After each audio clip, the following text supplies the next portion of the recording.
Welcome to another Roselle Citizen Forum. I'm Mark Milton with Rahman Mohammed. We're here again to talk about things that are going. Myself? Why? You can. Listen, go ahead. Do it again. I'm Rahman Mohammed. Okay. Is that better? Yes. Okay, goodness. Did I say it wrong? He says Rahman Mohammed. So we here again want to bring to you some of the things that are going on in Roselle, some keep you up to speed on stuff that you won't hear about. But first, You won't hear about, or they trying to hide it? yeah, you know, I want just let everybody know about the Memorial Day Parade on the 30th, May 30th. Go to rosellcitizen.com/Roselle events. Check out the details, what time it starts. We also got the mayoral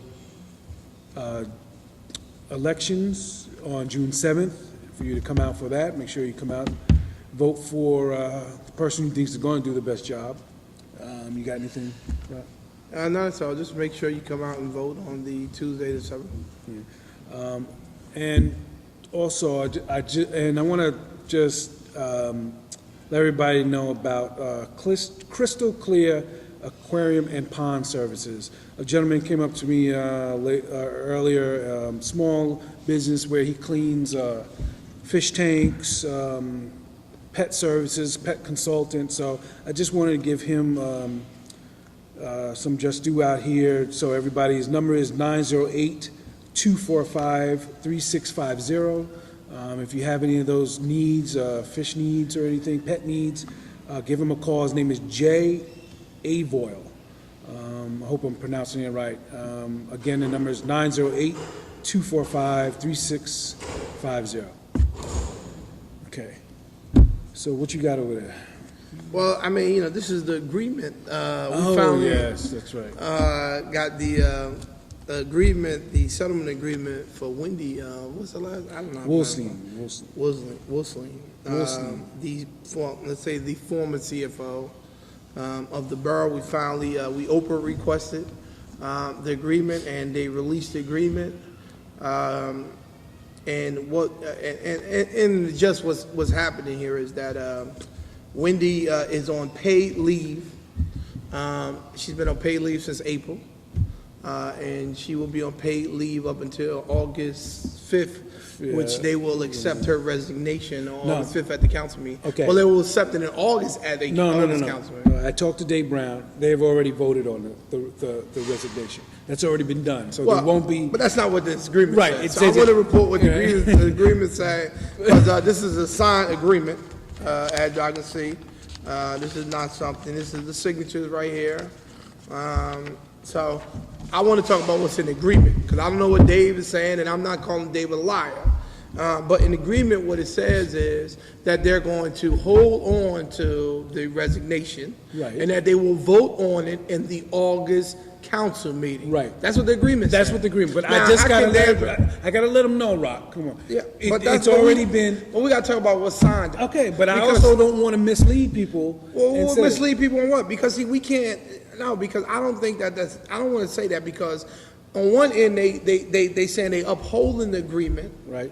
When they upholding the signed agreement to keep it secrecy, but now you're saying that they're not upholding the language in the agreement. Well, the language. That's right. I made a call to Dave Brown, our borough administrator. He did say that I asked him the same thing about holding the resignation in escrow. He says no, they're not doing that because they've already voted. The council has already voted and accepted the resignation, so there won't be a vote in August. Okay, but let me tell you what the signed agreement says. Okay. Because I can only go by sign. Now, if they doing it, so what I'm saying to you, that as far as I'm concerned, then Wendy's lawyer has a case then, because they're not following the agreement. Because if you look at paragraph C and D, it clearly says, said resignation letter shall be held in escrow with the borough administrator until required for the council to accept same. The borough shall accept said resignation in good standing at a council meeting in August of 2011. That's what the agreement says. Now, I'm not saying they didn't do it, but if they did do it, then they violating the agreement. Well, it's And, not going- so how is it that you uphold one part of the agreement, but you don't uphold another part? See, this is the hypocrisy that I'm talking about with this agreement. When the public asks that this be voted on in the see, this can all be settled by just voting for it in public. Because what was it hide? We opened it. Yeah. We have the agreement. So I'm not understanding the secrecy around this. So we could avoid all of this by just voting on said agreement in public instead of trying to keep it in secrecy. That's where I don't, true, and that's where I don't understand why it wasn't, why they had to put it, and I think it just put it in secrecy so that it would have to take time in order to get it.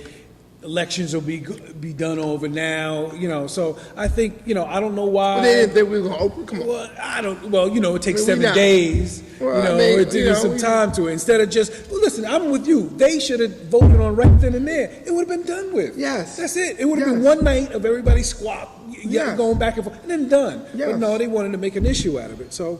The just agreement is that we're paying, well, what it says is we're paying her administratively. That's what this agreement says. Yes. Because if you saying they accept her resignation, they're violating everything in the agreement. Right. Because what the agreement says is she's on it. currently right now still working on the borough on an unpaid leave, a paid leave of absence. That's what it's saying. That's what he's saying. Right, well. This is, so in essence, the borough is paying an employee to be on leave. Because what you're saying, if they voted on the resignation, then that's the severance package. Yeah, they voted. Then we're not paying her to be on a paid leave anymore. Okay, we gave her a severance package. And so what is? I can't, go into. I'm not saying totally sure, but I know that in there that she's got days afforded to her. Yes. So she's she has, using sick those days, using 17 vacation days, 3 using personal those days, and 20 sick days. Right. So she is using those days, and then I know they're paying her something, but I don't know exactly, but I know she's using some of those sick days or whatever days else she has, for the time she's out. So. Well, listen, I don't. Here's the thing, man. I think that is wrong. Wendy did not do her job as CFO. Instead of us sitting in the back room, shaking her hand and giving her a deal to leave the borough because she didn't do the work, she should have been fired for not doing the work, and that did not occur in this matter. We are currently right now paying an employee on a paid leave of absence up until August, until the end of August. We're paying this individual, and this individual, in addition to the fact that not only do we have to pay this individual, we're also paying an outside contractor to do this individual's work that she didn't perform. So I want to be clear, we're actually paying twice. We're paying her for not doing her job, in addition to the fact that we're now paying a contractor to come in and do her job, which is wrong. And this agreement says that if an employer calls us and asks us about her job performance, we have to say she resigned in good standing. So we actually have to lie to another borough so she can actually do them like they did us. I hope that they don't call her the borough. I hope they call some of the citizens and ask them the job that she done. But we actually now have to turn around here and lie for her and say that she resigned in good standing. Well, let's look at this too. When you ask the council about this, what they're trying to say is the way they did it, doing it this way, saved them a lot of money, because then if they tried to fire her, then she would have taken Roselle, they would have taken the borough to court. So what they're saying, they're justifying this package, this whole agreement, saying, listen, let's agree, go to this agreement instead of getting sued, and she could take more time and the lawyers and stuff like that. So they're justifying this situation, saying, listen, we actually did you a favor by doing this agreement for her instead of taking the borough to court. And how many of you out there believe that? That's their stance. Somebody respond to the forum site and press 1 if you actually believe that malarkey, because that's just bull crap. If you're an employee for any institution, you can fire an employee. whether they sue you or not, if you have legitimate reasons to fire Well, this that individual, is which we what I did don't have, understand. I didn't then understand it wouldn't that. matter if she sued. She did not perform her duties. That's it. We're actually paying somebody else right now to perform her duties. Unlike they fired Matt, by the way, who didn't get the same privilege and severance package and all these things. They fired Matt without any record, without any write-ups, without anything saying that you didn't perform, with no proof on that he didn't perform his duties, other than the fact that they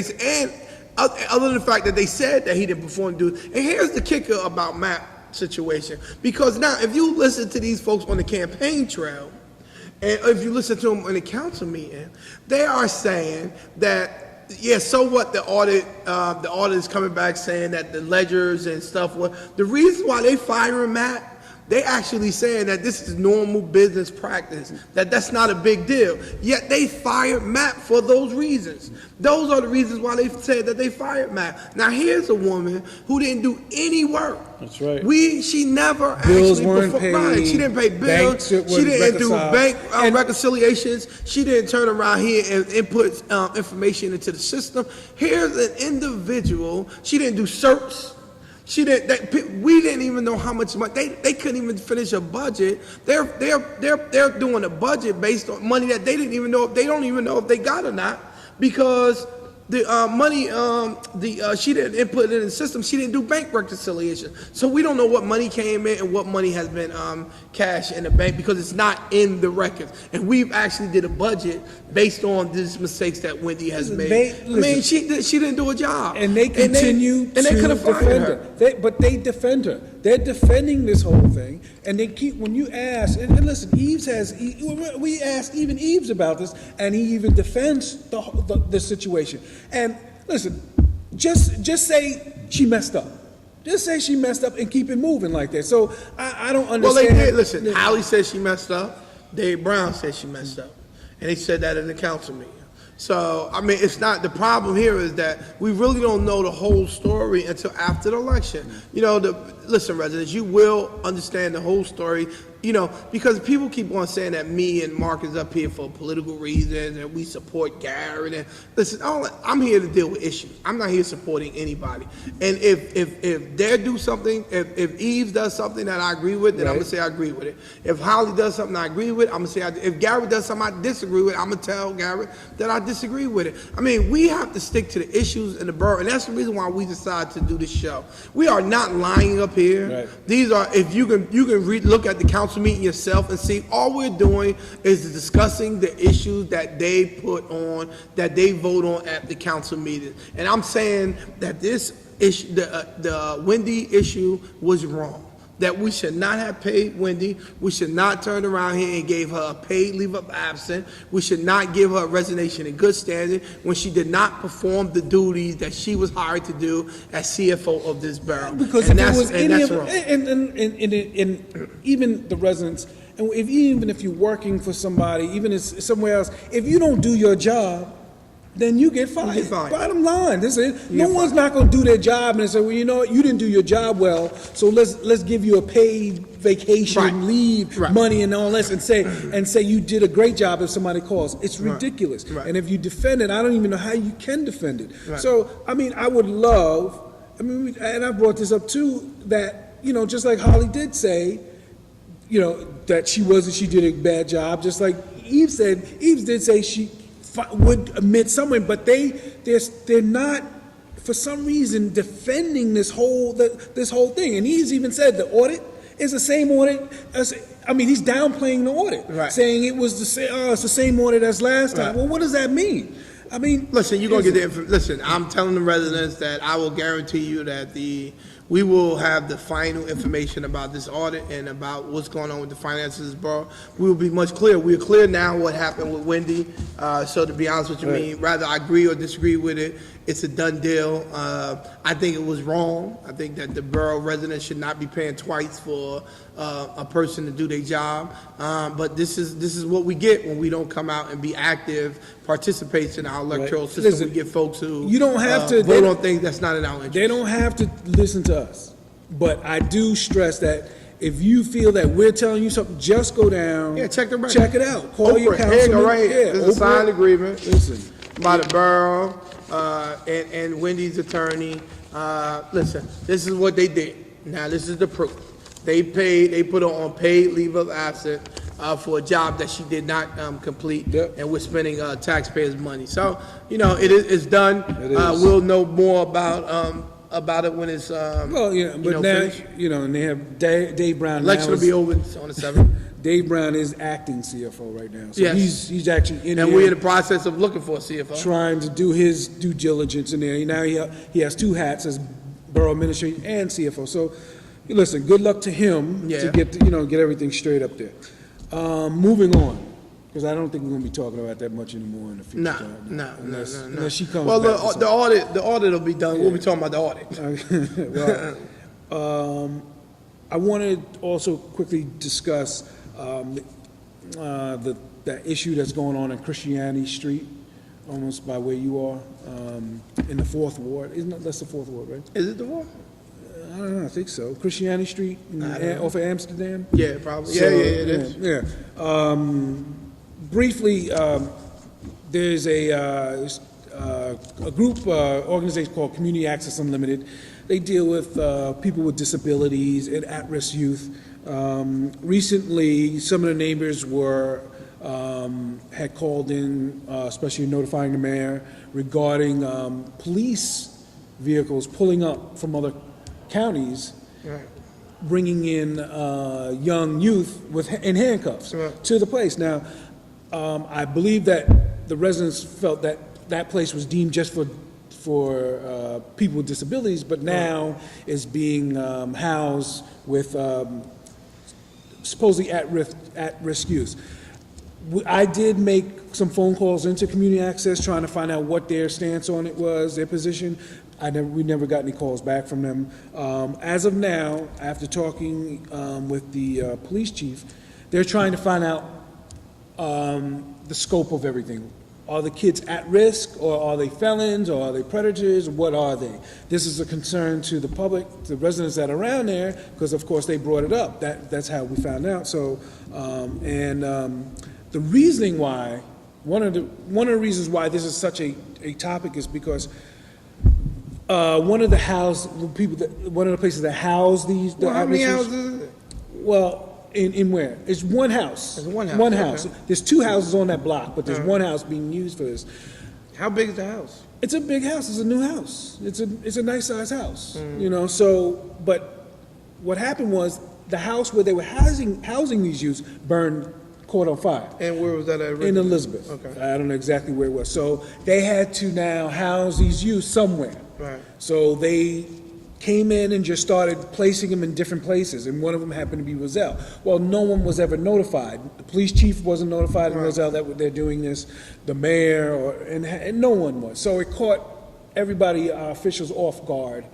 So now they're scrambling to find out what, the whole scope of this, I heard that they're only going to be in there till July, stuff like that. But I just want to be cautious though about language that we use when we say rather the at-risk youth. What does that actually mean? Because we have a youth house, then that's not burnt down.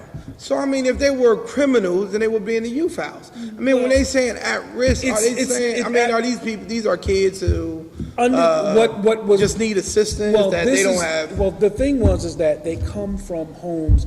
When you go to Community Access site, it tells you about this. So but they deal with supposedly kids that are coming from homes that are at risk or drug addicted or something. But it ain't the kids that's drug addicted. These are kids who live in an environment that's bad. Right, but that's what they're saying. But the so problem it would just be is, like DIFUS or if you were the foster parent. But parent. the issue is, the residents are saying, is that these kids are coming in handcuffs. Well,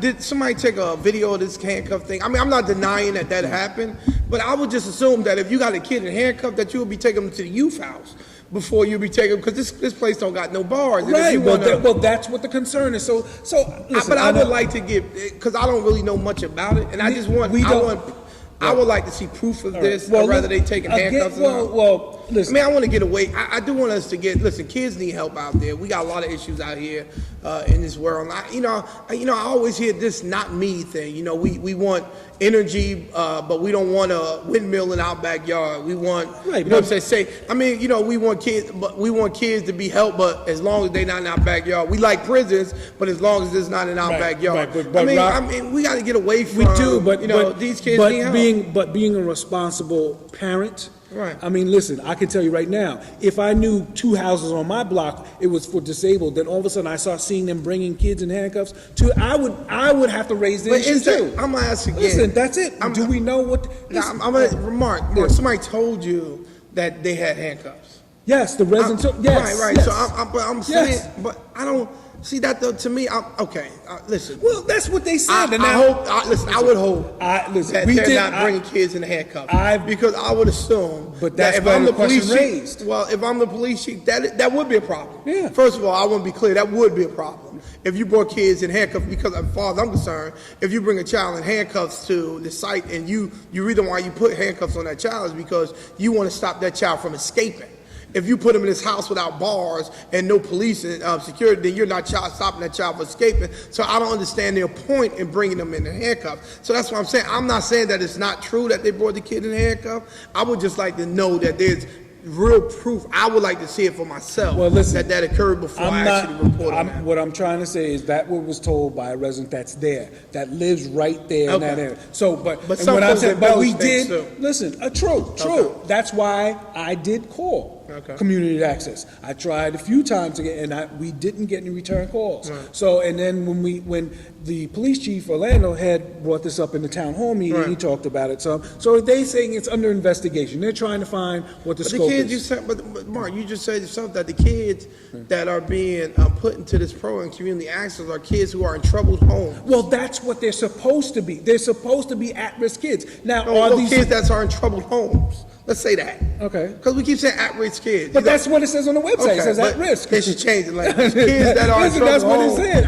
And that's what So it's not necessarily that the child thing is the child is in an environment that's not conducive for the child. Correct. And so they take them out and they put them into a different. Correct. It's like a foster home. Right. But this is not true. But the issue is, the reason why the issue has blown into what it is because of the residents saying that these kids are coming in handcuffs. Well, listen, if kids are being put in handcuffs, then I would agree with the concern. Okay, all right. So, but I want proof of that. You know what I'm saying? Listen, before I make the accusation. But I understand something. I'm not making any accusations. Not you. I'm talking about the residents. The residents said they saw it, and that's what they said. That's what we're telling you. Listen, a lot of residents in this town say a lot of things that is not true. True, but of course, I just want to make sure that's true. Okay, because that's a serious charge. It is, and we're here to and I don't want to knock that program. We're not knocking the program, but again, we're here to say, listen, residents, we don't know all the information. Find out. Call them. Call the police chief. Call the mayor. Call your council person. Who, if it's fourth ward, then that's Councilman Shaw. That's what I'm trying to say. Find out. Yeah. So I'm not trying to report. Yeah, I don't want to bash the program. No one's bashing the program. I want to be clear that hopefully that they're not bringing kids in handcuffs. I don't see the purpose in that when we got a youth house right down the street that they can take those kids to. Yes. That if they're dangerous kids and they shouldn't be in the neighborhood, but if they're kids who need assistance because their home environment is not good, they got to go somewhere, and we want to make sure that those kids get help. So I would hope that this is another issue that I guess we'll do further research. Yes. Well, I put the articles on the Roselle Citizen. Yeah. So but the one you put with the handcuff, that was a scary photo, man. I was like, I thought that was the picture of the kid going in there. I thought somebody snapped the picture. You didn't bring the kid in the thing. That's a photo. See why'd you take that picture down, Mark? Listen. I mean, because that scares the crap out of people. Hey, kids coming in with handcuffs. I mean, that's not right. Listen. So what you think about the debate tonight? First ward debate tonight. What you think about the debate tonight? It's the same thing, Rock. I mean, come on. I mean, despite the 110-degree weather, the temperature inside there. But listen, I've heard it before. You know, the same questions were asked. We've asked those questions too, and you know, we've gotten the same responses regarding the finance. Well, what do you think about the interaction between the two, the way they answer questions? Listen, I think Reverend Moore could have been a little bit more assertive. No, of course, he's been there before, so he's used to this. This is what he does. He's good. He's a councilman. He's a political person. So he does. This is a cakewalk for him. This is what I think with Reverend Moore. Yeah, he needs to be more on point with what he's trying to say. Yeah, because Eves gave a response 3 times for different questions. He gave the exact same response, and I was like, when is Reverend Moore going to say anything about that? And Eves gave a tax question. Eves answered a tax question with Reverend Moore. Reverend Moore hired Elnardo Webster, and he didn't have experience. And they let that pass. And there was a question even to Eves about the state of the finances in the past year, but he didn't answer that question. He went around he went back to MAP. So of course he didn't answer that question. That's the problem with Reverend Moore. He never got to talk to Eves that way. He's just like you said. But I think that when you run, because see, the deal is that when you look at it on face value, right, you would think it would sound like Eves knew what he was talking about there. True. That he had he had control of the issue of that. And I'm saying to you that I would look at it saying, really, I mean, if you really do. Eve's really answering the same questions with the same responses. Yeah, well, and then, you know what I'm saying. But the impression, if you coming from the table, you would say, "Wow, Eve's know what he's." Listen, if I was Reverend Moore, the answer, someone asked the question, "What would you change in your ward?" If I was Reverend Moore, I would have said, "Yeah, the council person." But he doesn't know. Like that's what I'm saying. Like that's So Reverend Moore, he is he is that helping hand. And what's to say he don't pay taxes? Well, I mean, what are they talking about? Reverend Moore lives in a... I thought that was crazy what he said. Holly pays taxes because he pays he's a rent. renter. And then the money goes to the owner. But Eve, Reverend Moore doesn't pay taxes because... I was like, huh? But he made it sound like it was real. Well, you told because he has a church. The house is owned by the church, so it doesn't... It don't matter whether the house is owned by the church or not. You know what I'm saying? At the end of the day, if that's the house he live in, that's what he gets for being reverend. I mean, what do you mean by he don't pay taxes? But Holly does. See, the question, rather, as far as I'm concerned, Holly doesn't pay taxes and he doesn't pay taxes. Well, that's as far as I'm concerned. That's it. But he just made it sound like, well, Holly pays rent, so he pays taxes. To pay taxes, you got to have your name on that tax bill. Exactly. If your name is not on that tax bill, you pay no taxes. Exactly. So that's the thing, and that's another thing. And listen, Reverend Moore. When it comes down to this political arena, him, the way he's got to handle it. Yeah, but you have to question, would he be a good? I mean, you could disagree with Eves, but would Reverend Moore be a good council person? That's the thing I have to look at. I need somebody up there who's going to have my voice. That's your vote, right? That's your ward. Yeah, it's my ward. Yeah. It is my ward. Yeah, because I'm sitting. I'm like, based on what you saw in there, if he's not going to be, if Reverend Moore is not going to have command of the issues, if he's not really going to know how to, I'm trying to think of, was there anything? I mean, see, because I would assume that if you're part of a debate and you really, instead of you just being biased towards an individual person, which most people are, by the way, I'm not. I'm saying, I'm calling it how I see it. So don't matter to me who don't like this. I'm just letting y'all know now, because I know it's going to be some folks out there. Oh, so what? But I'm telling you now. I mean, the way you looked at it from the debate, even if I disagree with some things that Eve said, because I did. Right. You know what I'm saying? If I had a choice to vote, I have to go with the guy that actually looked better. That's the thing. That you need like somebody in that days who's going to fight for you. And as loud as you are, you need somebody louder than that. Well, they ain't gonna find too many people. No. But so yeah, it's true. I need a fighter in there. Am I endorsing him? Am I saying it? And if that's what you're trying to get out of me now. No, I'm not trying to get it done. No. I'm trying to go based on what the debate but is. And it's I'm true. saying based on the debate tonight. But I've had this issue that before. I wish Yeah. Reverend Moore would have better command of the issue. And I'm saying to you that there was a lot of material. What bothered me, because there's a lot of material out there for Reverend Moore to have better command of the issue. So I'm saying to you, he looked at very inexperienced sitting up there. He ran for at large last year. Right. So he should have some sort of experience. And he ran for school board. And he was elected he did, for, bro. He was a you know what I'm saying, Board of board Ed education president. person. Yeah. So I mean, he should, and he said that the other night. He was elected 5 times. So this is no stranger to him. I mean, you can't allow for candidates to get away with making. He said some things that, I'm sorry, he made statements up there that were just, some in cases were factually wrong. Just especially with MAP. He actually, what did he say about MAP? I was like, what is he talking about? That's not true. I think he was talking about certification. He said something about MAP that I said, what is he talking about? That's not true. MAP. Yeah, but here we go again. Listen, here we go, going back. We had this discussion with Eves. Why they keep going back to the past, back and back and back, and keep bringing up when MAP was here. He was. Listen, you've been a councilman for 6 years. Okay, Holly's been a councilman for 6 years. Okay, we're in no better place. We're in no better place. Whether they had the majority, whether we're not in any better place. So what does that say to you? What does that say? You want to get elected again to go through the same thing we've been going through for the last 6 years? Did you see the Holly commercial? No, I got the email, but I didn't see it. I mean, because even the Holly commercial, when you look at the commercial, you saying, I mean, it's two things. You talk about higher taxes.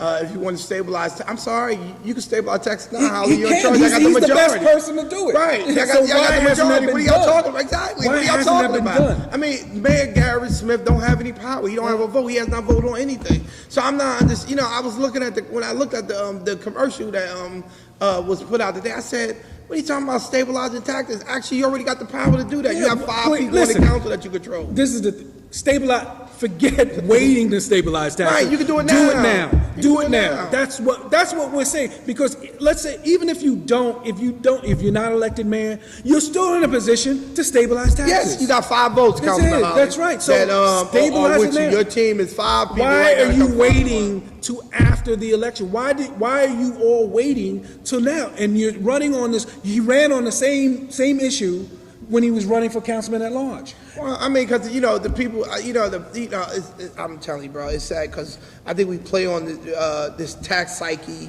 with residents, because I'm telling you, our taxes are out of control in this borough, and there has to be some stop. But I'm saying that right now, folks, East Auburn, Councilman Holly, Councilman Dansborough, Shaw, and Cecilia at this point are in the majority. We can stabilize those taxes now. Yeah. I think, the deal was that upset with Moore when they asked a question about how can when they asked, he said that he put a pledge that he would freeze taxes for 2 years, and he said that that's still no true. And he's right in the sense that anybody who tell you that, who promise you that they can't do your tax. But what Reverend Moore could have said is, what we could set a goal to do it. Right. You know what I'm saying? That if we set our goal at freezing tax for 2 years, and we work from that budget plan, then we may not. We might actually do it. And if we don't, maybe taxes might go up 0.5%. Right. You know what I'm saying? But why don't we set a goal that says that taxes, that we'll stabilize taxes, or we won't do taxes increase for 2 years? It's nothing wrong with saying that. Let's start from, we don't want to increase taxes for the next 2 years as a budget head start on how it is that we're going to negotiate the budget. And I think there are ways in the budget that you can save money, by the way. Listen, to do that. There is. There's waste in that budget. You know what I'm saying? So I don't, I'm telling you right now, I think that it's unfortunate. Listen, you got 3 choices for mayor. You have Holly, you have Garrett, and you have O'Halloran. And I think that you have to, and let me say clear, I think every one of them have a unique quality. I know Garrett and Holly better. And I'm going to say, I don't really know O'Halloran, but I think he was a nice guy when he met with us. Nice guy. But how Holly and Gary have two, to me, they both have unique qualities that I like, right? And I'm saying, and so that's why I would make my choice based on which quality I think the borough can use now. And I think that that's what folks should base their decision on when they go to the voting booths on the 7th, right? Look at what it is about them that you think is going to work for you to be, and even if it's O'Halloran, because I don't want to say we being unfair, you know what I'm saying? I just don't know O'Halloran that well. Neither do I. But I am saying to you that I do think, from knowing my experience with Gary and Jamil, both of them have qualities that I like about both of them. And I'm saying to you that I think when people go into voting booths, I think, you should weigh which one of them you like better. I know which one I would weigh because I know which one I like better, and I think that other folks should do the same thing. And it's a shame. Get away from this personal thing. And it's a shame, and it's a shame why this, again, why can't we do it now? I mean, in the way the makeup is on the council, I mean, it almost is like we don't even need an election. You don't. You don't. There's 5 people running the city right now. So I don't understand, why can't we do this now with all of what they're proposing? They're going to do when they get reelected and elected. Well, the 4th Ward flood me. Oh yeah. So I wasn't done. So anyway. I don't know why they can't do it now. I think they need to do it now. They're in the position to do it now. So yeah, they definitely in the position. Listen, right now, Holly and each of them have the power to make whatever decision that they want for this borough. So my deal is, I understand that there's an election and that folks is running for election, but I do also think that people should be honest with the public. You can actually make some of these decisions now. You already have the power. Yeah. You know what I'm saying? Yes, you're right. You have to be reelected to do it. But currently, right now, you have the power to make those changes. Because even if you're not reelected, you got until January to make those changes. So, I don't want to get people mistaken to believe that if they don't elect Eads again, then that you can't get the things done because you still got 6 more months left on the council. And I don't want people to think that if Holly doesn't win the mayor spot, that you won't get changes done because Holly still is the council at large on their thing. And they got the majority. They have the majority. So they, you know what I'm saying? So they'll be able to make changes, enact changes up in this borough. And I think that the borough can use that now. And let me be clear, I'm not endorsing anybody. I won't say that I'm endorsing anybody because I'm not getting involved into that. And I'm not going out, I'm talking to everybody. Every last one. I don't care if Gary see me talking to Holly, or Holly see me talking to Gary, or Eve see me talking to Moore see me talking to them. It don't matter to me, I'm telling you right now, because at the end of the day, I think we're all neighbors. This is election, this is politics. They want to be leaders. We have a right to choose who our leaders are. You know what I'm saying? Stop beating on and no matter who gets elected, we're still gonna be on them. I mean, listen, that's our job. Of course. Our job is to bring it. That's to why we the did the resident. show. That's it. If Gary gets reelected, Gary would be on him. You can best believe, brother, That's we got conversations that's right. for you. You might want to think that again. So that's what we're here for, and it's for the ones who don't want a voice. Bring it to us. We'll do it for you. Yeah, so tell us. That's it. We'll do it for you. Right. So what'd you ask me before you interrupted me? I wouldn't ask you. I was just telling you about I was trying to, transition into the discussion about tap me or something about the 4th Ward flood meeting that we had. The political meeting. You know what I'm saying? This was it was a campaign meeting. I'll call everything that's when Haitian Day was. It was a beautiful event, but of course it was a political event. Right. I mean, even with the van, the truck blazer parked out there with the big signs on it in the borough property. You walk in, but that was good. The flood project. Listen, it needed to be done. Right. Now it needs to be done. The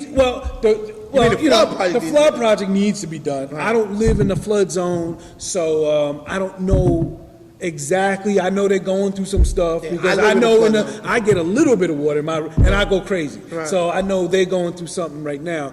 But of course, when we're there and Senator Lesniak is there, Crine is there, all the candidates that are running is there, so it was a nice... It was a pep rally. It was, and it was. And listen, if Ms. Dandro got her point across of the flood price, she met with some unhappy residents. Hey, listen, I want to thank the Listen. residents that came out. That's They asked some good questions, and you had some tough residents in that audience. So I don't know if it was watchers of the show or not, but I'm telling you right now, we had some residents up in there. And listen, but it was good to see it. Yes, it was it good was. to see that because they got issues, man. Listen, Yeah. listen, I'm thankful. I'm not over there. I could tell you that right now. But I tell you right now, just like people said, they were told when they moved here that this project was going, buy your house because in a year the project, and meanwhile that woman still got issues. And someone said it was 10 years. It's been going on for 10 years or something like that. I mean, it's just been a long time.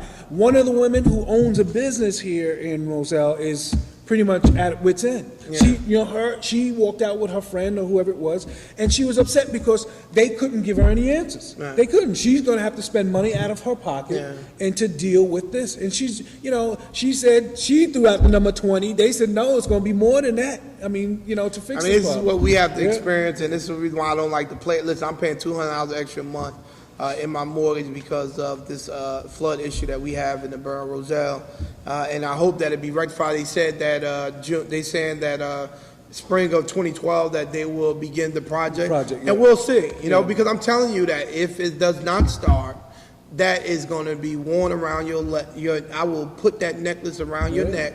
And you will wear it, because I am tired of the political posturing when it comes to the flood project, because too many residents are suffering with what's going on, and we pay too many high taxes in this borough to be dealing with the situation with the flood. Man, I got neighbors, man. See, I don't have a basement. So, yes, I get flood issues because my backyard becomes part of the river and I get sinkholes and stuff.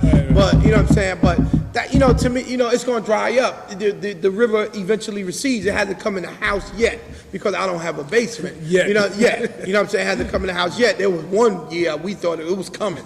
It was like right to the garage door. But, it hasn't done it yet, right? So for the most part, what I get is the situation with my backyard being part of the river. And, what I'm saying? But we got I got neighbors, man, who gets flood water in their basement, 4 or 5 feet of water, and they can't, their basement got mold, and they can't do anything with their basement because it's always flooding. You're not selling that house. You're not selling that house. I can tell you that right now. Because if somebody, all they're going to ask was in a flood zone, yes, well, got to go to Cranford. They're moving. They're not going to buy that house. And listen, I can sympathize with them. I can empathize with them. Listen, I can't. And for if somebody's not experiencing it, it's hard to really talk about that. But when it was good, I'm glad I went. I'm glad I taped it because I actually saw these residents, they don't know what else to do. And it's hard. I mean, the engineers and their Mesa and all them talking about it. But, when you don't get water and when you don't get that much, you don't experience that, you really, how much can you really say? So hopefully, let's hope that the dates that, the engineer said that Ms. Danzo was going to follow up on what she's been promising everybody. And, hopefully they'll get at this. I mean, what are they talking? If it's breaking ground in next year. They said next year, spring next year. Yeah, but how long did they? I don't know. I'd be glad when it get done because I can't grow no grass in my backyard. Right. Yeah, I can't grow number of weeds and then crabgrass because the water floods and then whatever seed. I mean, it's just ridiculous, man. You can't do anything with your own property because of this flood issue. Man, but let's say we did tape the flood project. Yeah. The meeting, so that will be airing. I believe in the beginning of next week. We did take the first ward debate with Eves and Moore, and that will be airing probably this weekend. It'll be airing this weekend. And what else? That's it. Yeah. We trying to start a bike club. Yeah. Okay, yeah, and let's we're trying to get together a bike club. Which is open to every Roselle resident around, just for some, activity, camaraderie, just to get together. That's all. We wanted a bike. Arak and I, we bike, with our kids, with our family, our wives. So we bike. We want to just open it to everybody. So in the next probably the beginning of next week, and then be able to go on to rosellcitizen.com and at least sign up there. Just let us know if you're interested. All you got to do is give us your email or your name and stuff like that, because we're trying to see how many people are interested in doing this, and it'll be a good thing. I know we're going to also be trying to partner with the Roselle Family Success Center, walking and biking eventually down the road, but right now, we're trying to get this biking thing going. Right. Yep. All right. So thanks again for joining us. Any questions, anything you want to just send an email to the forum at therosellcitizen.com, and we'll see you next time. Bye.